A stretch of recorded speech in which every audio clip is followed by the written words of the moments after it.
Etong gusto kong pag-usapan eh.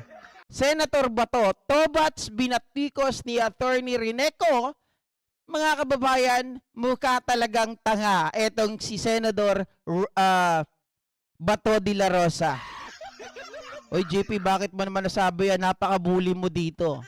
Mga kababayan, mga ka-GP Natics, eto kasing si Senator Bato de la Rosa, dahil nga po walang umattend ng mga executive officials doon sa kanilang ginawang hearing ni Amy Marcos, nang gagalaite, pumuputok ang butsi nito.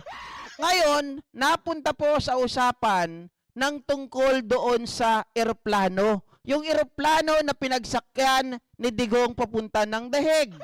At mga kababayan, may binabanggit ito tungkol po na kung sino man daw ang nagmamay-ari ng eroplano ay mayroon daw sigurado itong mga ari-arian sa US. At kung may ari-arian sa US, may pananagutan daw mga kababayan ang Pilipinas or kung sino man yung may-ari na yon kay President Donald Trump. Nako, sinagot siya ngayon ng mga abogado, mga kababayan. Yes po, mga abogado ang sumagot sa kanya. Pero pakinggan muna natin yung pag-hysterical nitong si Senador Bato de la Rosa, mga kababayan.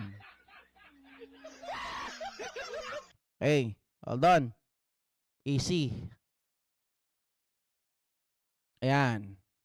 Trim na ito, na aeroplano, ay kung may mga ari-arian dito sa Amerika, covered siya sa executive order na pinirmahan ni President Trump. So kung sino mang may-ari ng aeroplano na yan, mananagot siya. Sigurado ako, kung may Gulfstream ka na aeroplano, mayroon kang mga ari-arian sa Amerika. Kaya prepare for the repercussions of your action. Mga kababayan, ayan. Nagbabanta si Senator Bato de la Rosa na prepare for the repercussion of your action. Uy, English yun ha? Bato de la Rosa. Ngayon lang kita narinig na ganun. Tawa-tawa pa tong si Amy oh. Mga kababayan, oy boss, Binirod, GP Natics, yung lahi naman, yung lahi namin hanggang sa tatay ko. Lawyer ako lang, hindi, pero kung gusto ko, pwede kong bayaran pero hindi kami ganun. Oy, good for you, boss Binirod, no?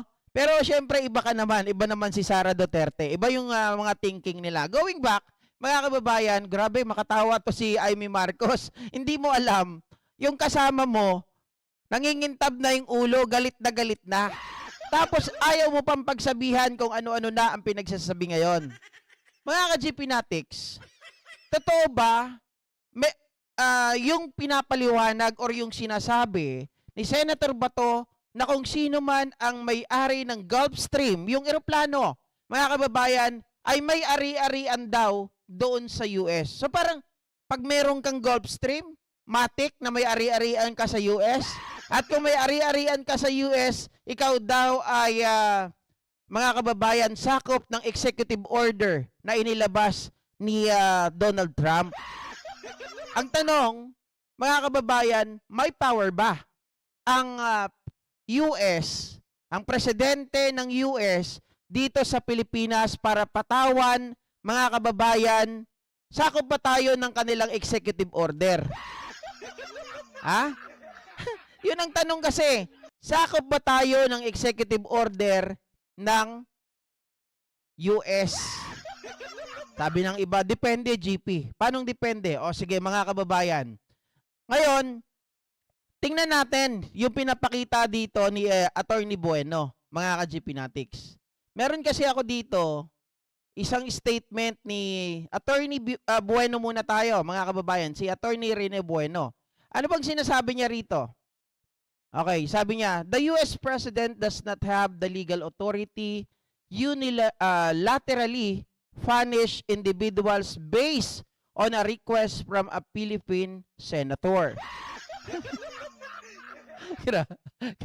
Grabe talaga to si Senator Bato de la Rosa kung ano-ano mga pinagsasabi. The US legal system operates under the rule of law and due process. Likewise, such an action could strain the relation between the Philippines and the US, as well as the US and the country where aircraft owner is located. Mga kababayan, so maliwanag na sinasabi dito, walang legal authority. Okay? Ang US President, lalong-lalo na kung ito ay request lamang ng isang senador, mga kababayan. Okay, palawigin natin ng konti. Puntahan naman natin yung isang abogada. Abogada po ng Kabataan Party List. Di ko alam pero napakabata na ito, no, mga kababayan. Sabi niya ganon, kung Pilipino ka, hindi kailanman manlilimos sa dayuhan para makatakas sa pananagutan. Nakakahiya ka. Uy, mga kababayan, tinawag po itong si matindi yung tinawag dito ha. Literally, you are Filipinos for nothing but yourselves. Yan ang sinabi nung Kabataan Party List #1 nominee. Matalino yan, isang abogada. Ulitin ko mga kababayan para mas malawak. Kabataan Party List called Senator Bato de la Rosa a hypocrite for his remark on sharing some Senate findings to US President Donald Trump in hopes of punishing Filipino who assisted in the arrest of former President Rodrigo Roa Duterte. Yung kasi ang gusto niyang mangyari, na tayo daw, mga kababayan, kung sino man na nakipagtulungan doon sa, tawag dito, sa pag-aresto kay dating Pangulong Duterte na may-ari daw po ng Gulf Stream ay dapat managot kasi tayo daw ay sakop ng executive order ni US President Donald Trump. Sinabi na ni Rene Bueno, hindi. Mga kababayan, walang legal authority si Donald Trump. Pinagpipilitan ni Bato de la Rosa in a statement no Saturday, Kabataan Party List spokesperson, the first nominee, Reneco Islam de la Rosa and Duterte supporters tagline. Ito, mga kababayan, nakatikim si Bato de la Rosa ng hindi maganda dito. We are not Filipinos for nothing. Ibinalik sa kanya. Kung Pilipino ka, hindi kailanman manlilimos sa dayuhan para makatakas sa pananagutan. Nakakahiya ka. If you are a Filipino, you will never beg a foreigner in order to escape accountability. It's shameful, sabi ni Reneco. Literally, you are a Filipinos for nothing but yourselves. No principle, no backbone. Wala daw prinsipyo, wala daw backbone. Alipin ng sinumang pinakamakapangyarihan, a slave to anyone in power. Nako, mga kababayan, ang saklap nito, De La Rosa, ha? De La Rosa, a long-time Duterte ally and the police chief who implemented the ex-president war on drugs, made his plea to Trump during a Senate hearing looking into the arrest of Duterte on Thursday. Mga kababayan, kasi ito yung sinasabi niya, clear. Yan sa executive order na inisyu ni President Trump na mananagot kung sino man ang mag-facilitate ng interference ng ICC. Tama ba yon, mga kababayan? Tama ba yung sinabi niya? Mukhang hindi rin naiintindihan ni Bato de la Rosa ang kanyang mga pinagsasasabi. Mga ka-GP Natics, papakita ko po sa inyo yung sinabi talaga dito ni Donald Trump at ipapaliwanag ko po sa inyo sa tulong na rin ng aking kaibigan. Siyempre, hindi naman tayo magaling talaga sa ganitong bagay. So, kailangan natin need for help. Lifeline. Sabi rito, officially, this is the wording of the order. Ito daw, mga kababayan. Ito kasi yung pagkakaintindi ni Bato de la Rosa na hindi papayagan ng US kung sino man yung makikipagtulungan doon sa ICC. Okay. Sabi niya ganon, officially, this is the wording of the order. The United States unequivocally opposes and expect our allies to oppose any ICC actions against the United States, Israel, or any other ally of the United States that has not consented to ICC jurisdiction. Mga kababayan, ang pagkakaintindi at pagkakaunawa ata ni Senator Bato pag sinabing ally, kagaya natin, we are a major ally of the United States. Tama po yun, mga kababayan. ay sakop daw po tayo ng executive order ni Donald Trump. May nakalagay po dito that has not consented to ICC jurisdiction. Kung ang pag-uusapan po natin, mga ka-GPnatics, ay tungkol po doon sa China, USA, Israel, those are the countries. Those are the states na hindi po nagpasakop. Pag sinabing consented, hindi nagpasakop. Never na nagpasakop, never naging member, never po sila na tawag dito mga kababayan. Simulat sa poll, hindi po sila sumama. Simulat sa poll, hindi po sila nagpasakop sa ICC. So, ibig sabihin, hindi po nila tinatanggap, hindi po nila nire-recognize talaga yung ICC. Never a member of the Rome Statute. Yun ang sinasabi, consented. Bato de la Rosa. It seems like to me, Bato de la Rosa, hindi mo naiintindihan yung iyong sinasabi. Diba? Tayo kasi, naging member tayo ng Rome Statute. At bakit nga ba nagkakaroon kasi ng ICC? Bakit sumasali ang isang bansa sa ICC? Kasi nga, pinipigilan natin, mga kababayan, ang isang pinuno sa pagiging tyrant. Katulad dito sa Pilipinas. 'Di ba? Walang nakakapagsampa ng kaso sa kanya dito sa local court. Kasi, alam mo, they are in power. Kahit na kahit hindi sila nakaupo ngayon, may power pa rin sila. Kaya nga pinili ng mga biktima, kamag-anak na sa ICC magsampa ng kaso. Kasi ang ICC is the court of the last resort, mga kababayan. Okay? Oh. Ngayon, si Bato de la Rosa, kahiya-haya. Bakit, GP? Nagtatago siya sa executive order ni Donald Trump. Sinagot na ng mga abogado, yung mga abogado talaga ha, legitimate na abogado, Attorney Rene Bueno, Attorney Rineco, na wala pong legal authority, mga kababayan. At ang sinasabi pa rito, meron pa binabanggit. May binabanggit dito, the wording is vague that international human rights lawyers fear it could cover someone as remote as a Filipino because we are the major U.S. ally and we are no longer members of the ICC. The feared effects would be travel prohibition, funding cuts from the U.S. or freezing of U.S. assets. Yan. Yan ang gusto niya. Ito po yung pinapaliwanag niya na mananagot kayo kung kayo ay may-ari ng Gulfstream na pinagsakyan dito kay dating Pangulong Duterte. Sigurado, meron kayong mga ari-arian sa ibang bansa.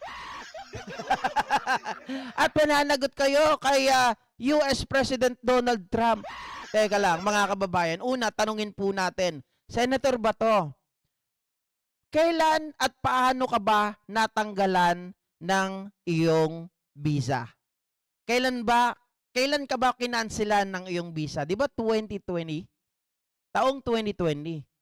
Ngayon, ang tanong, mga kababayan, bakit ka tinanggalan ng visa ng US? Di ba dahil sa involvements sa human rights ni Duterte? Tama? Kaya ka tinanggalan. Ngayon, nagsusumbong ka kay Donald Trump, mga kababayan, tungkol sa pag-aresto nitong ICC kay dating Pangulong Duterte na ang may kinalaman din doon sa human rights. Remember, ang kaso ni Duterte ay crimes against humanity, including torture, murder, and RAPE. So, paano ka pakikinggan? Paano ka tutulungan? Nakikita natin ang mga senador na hindi naiintindihan ang mga bagay-bagay. Mukhang mas matalino pa kayo, guys. Di ba? Mas matalino pa kayo. Pero syempre, kailangan natin medyo technical itong ano na to. Pakinggan natin yung isa pang pahayag, mga kababayan. Sabi rito, the wording is so vague that international Page. human rights lawyers fear it could cover someone as remote as a Filipino. No, hindi Aha. mangyayari po yan. Because we are a major US Mhm. ally and we are no longer member of the ICC. Mangyayari po rito since we are US major ally, gaya ng binabanggit dito. So yun pong halimbawa, si PBBM bintangan ng mga DDS Okay? na kasi may EGK rin itong panahon niya eh. Okay. No, pero hindi naman po ito state-sponsored. Mhm. Walang polisiya ng patayan ang Okay. kanyang administrasyon. So kung magsasampa sila ng reklamo labang kay PBBM bilang ganti ni Digong kay PBBM, hindi ho magpo-prosper Mhm. din sa ICC. At kung sakali mang patulan ng ICC yan na 500,000 percentage na malabong mangyari, di ba? Kung sakaling patulan nila, then ang US po ay makikialam. Okay. Yun, ang paliwanag doon, mga kababayan. Yun ang sinasabi dito na, teka lang. Iba kasi yung sinasabi ni Senator Bato. Ayan the wording is so vague that international human rights lawyer spirit could cover someone as a remote as a Filipino because we are a major US ally and we are no longer members of the ICC. Mga kababayan, ang hindi papayag ang US kapag halimbawa ang isang namumuno sa atin ay kinasuhan, kagaya ni Pangulong Bongbong Marcos. Mga kababayan, nasabihin natin siya ay kakasuhan din ng ICC. Kunwari lang. Mga kababayan, sa panahon ni Pangulong Bongbong Marcos ay mayroong EJK at pasok pa tayo sa ICC. Member pa tayo ng Rome Statute. Ngayon, dahil siguro naramdaman ni Pangulong Bongbong Marcos, mga kababayan, nakakasuhan siya. Halimbawa, naramdaman ni Pangulong Bongbong Marcos, o sabi na lang, wag tayong umalis sa ICC. Nandun pa rin tayo sa ICC. Ulitin ko, kunwari si Pangulong Bongbong Marcos kinasuhan ng human rights, ng crimes against humanity. Okay? May namatay sa panahon niya na 500 katao. Sabihin natin 500 katao. Oy, exaggerated ka, 500 katao. Hindi. Ano nga lang yun? Example lang. 500 katao, mga kababayan. Pero ang tanong, makakasuhan ba si Pangulong Bongbong Marcos? Siyempre, hindi papayag ang US. Halimbawa nga pinatulan ng ICC yung nag-complain. Diba? May 500 na tao na namatay. Pero ang tanong, may polisiya ba ang Pangulo? May polisiya ba ang Pangulo ng patayan? Kagaya po ng ginawa ni Digong na war on drugs. Wala. Mga kababayan, wala pong polisiya na inilabas etong si Pangulong Bongbong Marcos para siya po ay makasuhan. Hindi ibig sabihin, hindi magpo-prosper kung ano man yung ikakaso sa kanya ng ICC. At kung pag pinatulan ng ICC yun, that would be the time that the US government would interfere, mga kababayan. Yun ang sinasabi dito, Senator Bato. Hindi yung tayo naging member ng Rome Statute, may nangyaring patayan during the Duterte's time at may policy. Ngayon siya po ay inaakusahan, siya ngayon ay iniimbestigahan, hinuli. Wala pong pakialam doon ang US government. Kahit na alay niya tayo kasi yon, mga kababayan, nandun yung mga element kung bakit hinuli itong si Digong Duterte. 'Di ba? May nakapasok na dito mga ululero. Hindi naiintindihan ng mga bagay-bagay. So ibig sabihin, itong si Senator Bato, mga kababayan, ang kanyang pinanggagalingan, no? Wala po. It's such that hindi niya lang po naiintindihan ang nakasulat dito sa mga sinabi ni US President Donald Trump. Maliwanag yun. Bato de la Rosa. Ang hirap kasi sa atin, porket naging senador, porket naging PNP chief, sa tulong lang naman ni Digong, diba? Alam natin kung bakit siya naging senador. Alam natin kung bakit siya naging PNP chief.